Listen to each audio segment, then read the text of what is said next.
வணக்கம். நான் LC ஹாஸ்பிட்டல்லேருந்து doctor வித்யாராஜன் பேசுகிறேன். இன்றைக்கி நம்ம ஒரு முக்கியமான விஷயத்தை பற்றி பார்க்கலாம். என்னென்னா, இன்றைக்கி இப்போ எக்ஸாம் நடந்துகிட்ருக்கிற ஒரு எக்ஸாம் சீசன் இது. எல்லா குழந்தைங்களும் ஹார்ட் ஒர்க் பண்ணிகிட்டு இருக்கும்போது பார்த்தீங்க அப்படின்னா, அவங்களோட தூக்கம்லாம் இல்லாமல், சாப்பாடு இல்லாமல் படிக்கிற ஹார்ட் ஒர்க் பண்ணுற கிட்ஸ் எல்லாமே பார்க்குறோம். வரக்கூடிய பேஷண்ட்ஸில் பார்த்திங்கன்னா, கணிசமாக அந்த ஸ்டூடெண்ட்ஸ் கேட்டகரி எனக்கு இன்க்ரீஸ் ஆகிருக்கு. அதாவது அவங்களுக்கும் இன்றைக்கி அடல்ட்டுக்கு ஈக்குவலண்ட்டாக ஸ்ட்ரெஸ் லெவல் இன்றைக்கி அதிகமாகிருக்கு அப்படிங்கிறது உண்மைதான். இந்த நேரத்தில் பேரண்ட்ஸ் நம்ம என்ன செய்யணும் அப்படின்னா, குழந்தைங்களுக்கு முடிஞ்ச அளவு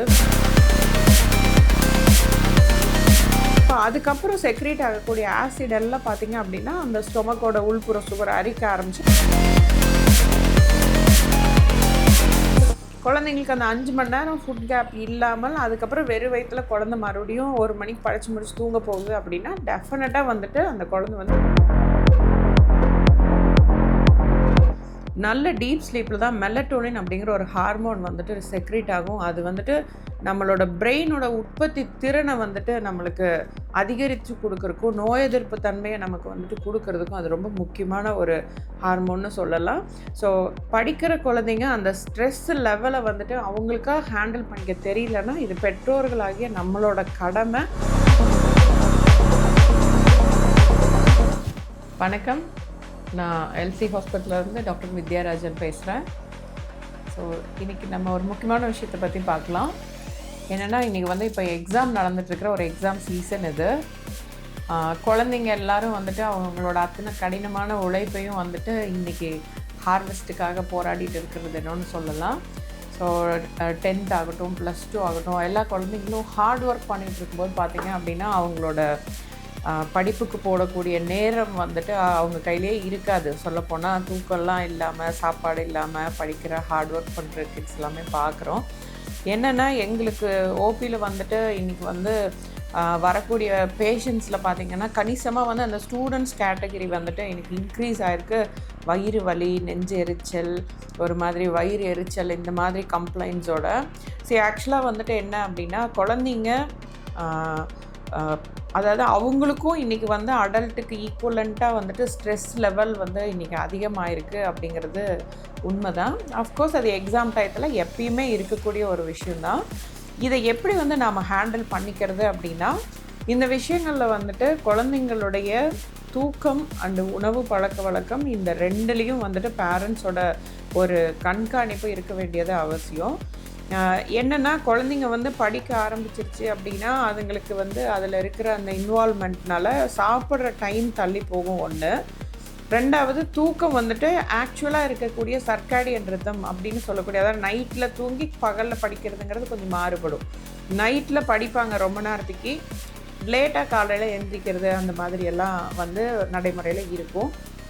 இந்த நேரத்தில் பேரண்ட்ஸ் நம்ம என்ன செய்யணும் அப்படின்னா, குழந்தைங்களுக்கு முடிஞ்ச அளவு வீட்டில் படிச்சுட்டு இருக்கிற டைமில் அவங்களுக்கு கொஞ்சம் நான் ஆயிலி ஃபுட்டாக அட்லீஸ்ட் 2-3 மணி நேரம் இன்டர்வலில் கொஞ்சம் கொஞ்சமாக ஃபுட்டு அவங்க எடுத்துக்கிறாங்களா, அடிக்குவேட்டான வாட்டர் இன்டேக் அவங்களுக்கு இருக்குதா அப்படிங்கிறத கொஞ்சம் நம்ம கேர்ஃபுல்லாக பார்த்துக்கணும்.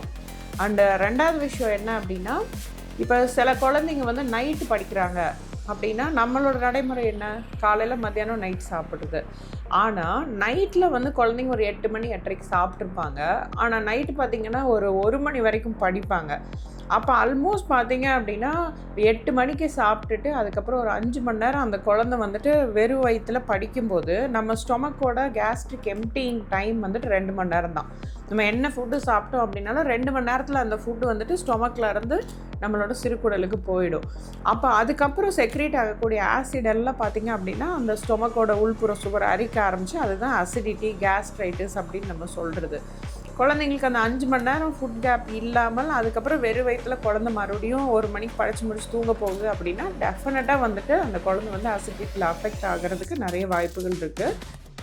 இந்த மாதிரி சமயங்களில் அந்த குழந்தைக்கு நீங்கள் சாப்பாடு ஒரு 8-8:30க்கு நைட் டின்னர் சாப்பிட்றாங்க அப்படின்னா அதுக்கப்புறம் ஒரு 11:30 12 வாக்கில் வந்துட்டு அந்த குழந்தைக்கு ஒன்று ஃப்ரூட், ஒரு பவுல் ஆஃப் ஃப்ரூட்ஸ் கொடுக்கலாம், இல்லை ஒரு டம்ளர் மில்க் ஷேக்கோ கொடுக்கலாம், ஒரு டம்ளர் பால், நல்ல சாலிடான பால், அந்த மாதிரி கொஞ்சம் பிளாண்டாக, அதாவது ஆயில் ஃப்ரை ஐட்டம் இல்லாமல் ஒரு சாலிடாக கொடுக்கக்கூடிய ஒரு உணவுப் பொருள், ஒரு லைட்டான உணவுப் பொருளை அந்த டயத்துக்கு வந்துட்டு கொடுத்து அதுக்கப்புறம் அந்த குழந்தை ஒரு 1/2 மணி நேரம் கழித்து தூங்குச்சு அப்படின்னா that is well and good. இந்த மாதிரி அசிடிட்டி இஷ்யூ, விடிய காலையில் எந்திரிக்கல நெஞ்சு எரிச்சல், ஒரு வாமிட்டிங், நாசியேட்டிங்காக இருக்குது. சில குழந்தைங்க சொல்ல காலையில் எந்திரிக்கும் போதே அந்த ஒரு நாசியேட்டிங் ஃபீமனோட அந்த ஃபீலோட தலைவலியும் இருக்குது. காலையில் எந்திரிக்கும் போதே தலைவலியோடு எந்திரிக்குது. நம்ம நினச்சிக்குவோம் எக்ஸாம் டென்ஷன்னால தலைவலின்னு, பட் அது ஆக்சுவலாக ஹைப்போகிளைசீமிக் ஹெட்டேக். அது நீங்கள் நைட்டு ஃபுல் நைட் வந்து அந்த குழந்தை வந்துட்டு சாப்பாடு இல்லாமல் அப்படியே தூங்கவும் போயிருக்கும் போது விடிய காலையில் எந்திரிக்கல நம்ம பிரெயினுக்கு வந்து பிளட் சுகர் லெவல் ரொம்ப கம்மியாக, நியூரோ கிளைகோபீனியான்னு அதை சொல்லுவோம். அந்த நேரத்தில் வந்து பிரெயினோட பிளட் சுகர் லெவல் ரொம்ப குறையும் போது அந்த குழந்தைக்கு கண்டிப்பாக ஹெட்டேக்கும் வந்துட்டு வர்றதுக்கு வாய்ப்புகள் உண்டு. அண்ட் இந்த அசிடிட்டி வந்து உங்களுக்கு ப்ரீஎக்ஸிஸ்டிங் அசிடிட்டி நைட்டே டெவலப் ஆகிடுறதுன்றதுனால அடுத்த நாள் காலையில் அந்த குழந்தைக்கு ஒன்று பசி இல்லாமையும் போகும், இன்னொன்று பசிச்சு சாப்பிட்டாலும் அந்த சாப்பாடு வந்து சம்டைம்ஸ் வந்து அந்த ஏப்பம் ரொம்ப அதிகமாக வந்து ஒரு ப்ளோட்டிங் சென்சேஷன் வரும்போது குழந்தை வந்துட்டு ஃபீல் ஸ்டொமக் அப்செட் ஆன மாதிரியும், ஒரு அஜீரணம் ஆகிற மாதிரி ஒரு ஃபீல் இருக்க மாதிரியும், சில குழந்தைங்க வந்துட்டு சாப்பிட்ட உடனே டக்குன்னு மோஷன் போகிற அந்த ஒரு ஃபீல், அது நினச்சிப்பாங்க லூஸ் மோஷன் தனக்கு அப்படின்னு சொல்லிட்டு அந்த மாதிரி ஒரு பயமும் வந்துடும். ஸோ இது எல்லாத்துக்கும் பேசிக்காக ஒரே ஒரு கரெக்ஷன் என்னென்னா, நைட்டில் குழந்தைங்க லேட் நைட் முழிச்சு படிக்கும்போது அந்த குழந்தைக்கு சாப்பாடு நைட்டு டின்னருக்கு அப்புறம் ஒரு 3 மணி நேரத்துக்கு அப்புறம் நீங்கள் இன்னொரு தடவை வந்துட்டு ஓரளவுக்கு சாலிடான ஒரு ஃபுட்டு, நான் ஆயிலி ஃபுட்டாக, ரொம்ப காரம் இல்லாத ஒரு ஃபுட்டாக கொடுத்து அல்லது பழங்களாக ஒரு பவுல் கொடுத்து அதுக்கப்புறம் அந்த குழந்தை தூங்க போக வைக்கிறதுங்கிறது ரொம்ப முக்கியமான ஒன்று. 2வது விஷயம், இப்போ அந்த குழந்தை வந்து நைட் அப்படி முழிச்சு படிக்குது அப்படின்னா திரும்பவும் காலையில் 4 மணிக்கு எந்திரிச்சு நான் படிக்கிறேன்னா தயவு செஞ்சு அதை வந்து என்கரேஜ் பண்ணாதீங்க. மினிமம் 6 hours 7 hours ஸ்லீப் வந்துட்டு எக்ஸாம் போகிற குழந்தைங்களுக்கு கண்டிப்பாக முக்கியம். நைட்டு நீ முழிச்சு படிக்கிறியா, காலையில் கொஞ்சம் லேட்டாக எந்திரி, இல்லை நீ காலைல கன்ஃபார்மாக அழியாராக எந்திரிச்சு ஆகணும்னா நைட் டயத்துக்கு படுத்துருன்றதை தயவு செஞ்சு இன்சிஸ்ட் பண்ணுங்கள். ஏன்னா தூங்கும்போது தான் வந்து நம்ம உடம்புல வந்துட்டு நல்ல டீப் ஸ்லீப்பில் தான் மெலட்டோனின் அப்படிங்கிற ஒரு ஹார்மோன் வந்துட்டு செக்ரேட் ஆகும். அது வந்துட்டு நம்மளோட பிரெயினோட உற்பத்தி திறனை வந்துட்டு நம்மளுக்கு அதிகரித்து கொடுக்குறக்கும், நோய் எதிர்ப்பு தன்மையை நமக்கு வந்துட்டு கொடுக்கறதுக்கும் அது ரொம்ப முக்கியமான ஒரு ஹார்மோன்னு சொல்லலாம்.